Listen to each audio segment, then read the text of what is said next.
get on the roof, we get in front of bulldozers, which is why I'm built this way.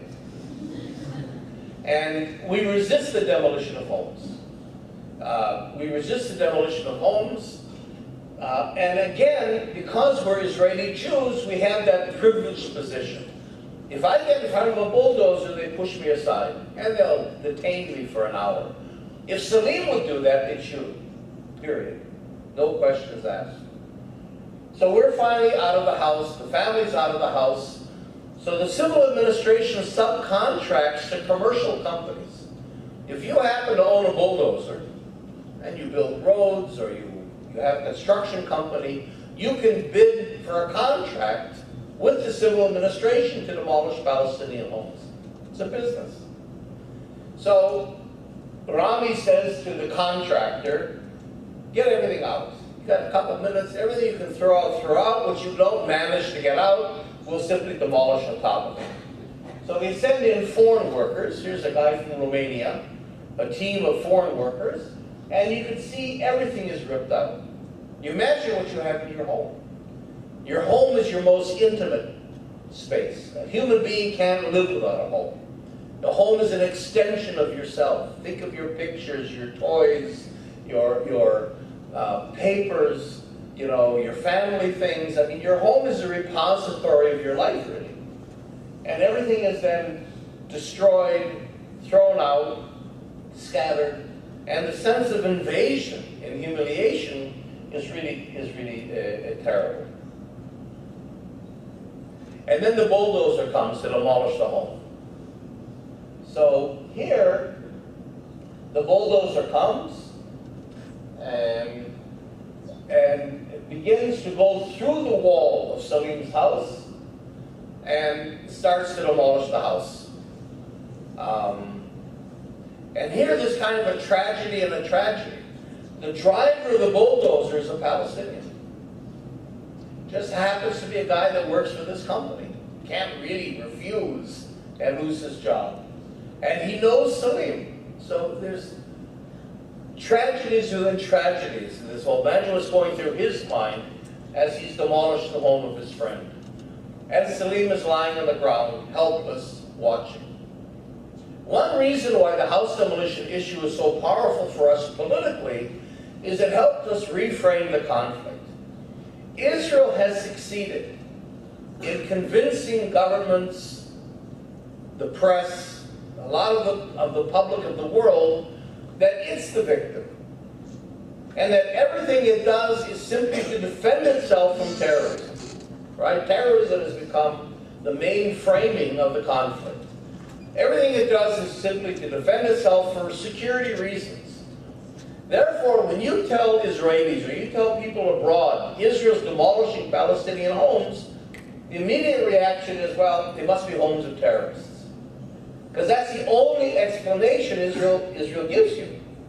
But no, that's why it's so powerful.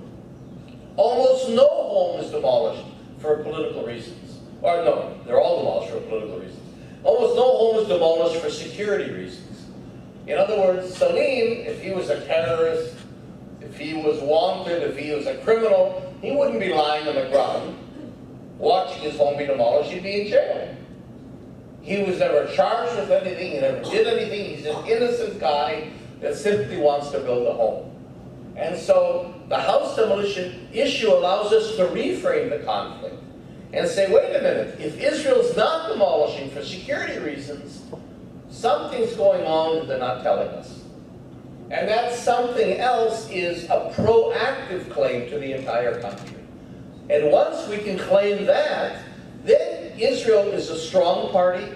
It's the occupying power. It is not the victim. And then you can hold Israel accountable for what it's doing in international law. You see, as long as Israel succeeds in casting itself as a victim, it's off the hook, because a victim is a victim.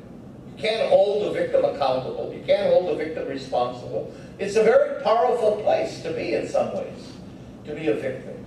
So if you can be the world's fourth largest nuclear power, number 2 arms supplier to China, an occupying power, and yet you're the victim, Palestinians are the bad guys, the perpetrators, you're in a pretty powerful place.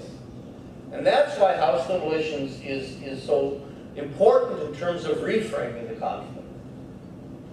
And the house is demolished. So what we also do as a form of resistance to occupation is to rebuild Palestinian homes that have been demolished as political acts of resistance. Not humanitarian at all, but political. Israelis, Palestinians come out and we rebuild homes. You see, here's the tent that the family is given by the Red Crescent Society, and we come out and we raise money. I'm not going to do it here tonight, but in general, we go abroad and speak, and we work with groups, and we try to raise money to rebuild homes. We've built 187 homes over the last 12 or 13 years. That's not much out of 28,000. But if you think of it as 187 joint acts of resistance of Palestinians and Israelis together, it's much more meaningful. We work through Palestinian organizations, for example, the Palestinian Land Defense Committee, and we're getting good at it. We can build a house in 2 weeks. You start with the rubble, and after 2 weeks, we give the key to the family and help them move in. It's a very moving and meaningful thing. But you see, over those 2 weeks, we're working together, we're eating together, we get so it really is a peacemaking. It's not you go out for an hour and hold up a sign and go home. But it really is an important peacemaking venture. Here's Arabia, between two Israeli women. She's never met an Israeli who wasn't a soldier. Rebuilding her home. So she's traumatized, she's scared, intimidated, and here physically she can even participate in rebuilding her life, which is very therapeutic, but also within a political context of solidarity. And we rebuild the home. Here you can see the agricultural land in the background. But we rebuild the home, but it can be redemolished. Demolition orders are forever. So that you can see we built here the scaffolding. You see the scaffolding, and we just poured the concrete of the roof the night before. But we had a feeling that the civil administration was going to come back. And sure, so we spent the night. Sure enough, at 4:30 in the morning, you see it's just dawn. The bulldozers come, the soldiers are coming, and the whole thing repeats itself. Here's Micha from the civil administration, the bulldozers, and the home is demolished. One little, if we're here at a university, one little cute, not so cute, but curiosity thing I'll point out. This, here, the house is being demolished. This is the Hebrew University on Mount Scopus. So this is inside Jerusalem. That's how close we are to Jerusalem. And to make the irony here, this is the Truman Peace Center. So you can sit in the library of the Truman Peace Center and watch Palestinian homes be demolished.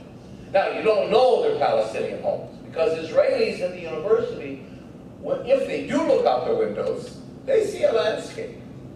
And it's kind of a nice, the Judean desert, and from up there you can even see the Dead Sea. It's a nice landscape in which the Palestinian villages, because everywhere where Arabs live is a village, right? It doesn't matter if it's 50,000 people. So the villages are part of the landscape. You don't know the names. The people, the students and professors at this university